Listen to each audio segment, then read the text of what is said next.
Lapit mga kaibigan at makinig kayo.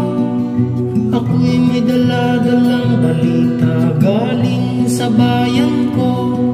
Nais kong ipamahagi ang mga kwento at mga pangyayaring nagaganap sa lupang pinangako. Ang lupang pinanggalingan ko'y may bayid ng dugo. May mga lorong di makalipad na sa hawlang ginto. May mga punong walang dahon, mga pusong di makatibok sa mga pangyayaring nagaganap sa lupang pinangako. Mula nang makita ko ang lupang ito, nakita ko rin ng tingapoy sa puso ng tao. Ginatungan ng mga kabulukan hanggang sa lumago. Ngayon ang puso'y may takot sa lupang ipinangako.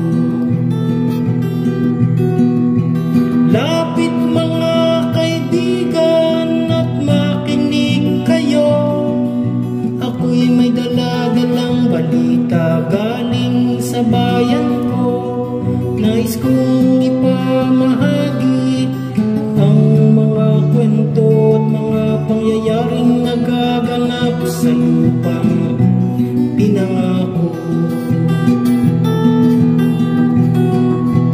Dati-rati ang mga bukid ay kulay ginto. Dati-rati ang mga ibon singlayan ng tao. Dati-rati ay katahimikan ang musikang nagpapatulog sa mga batang walang muwang sa mundo. Ngayon ang lupang ipinangako ay nagsusumamo.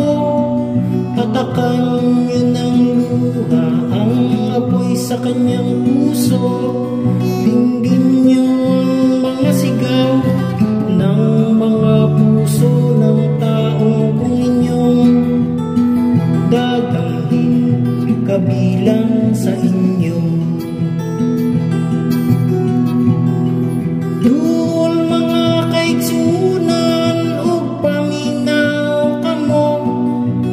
Duna ko'y dala nga mga balita gikan sa banwa ko. Gusto ko nga ipaibalo ang mga istorya nga kahitabo sa banwang kisad nato.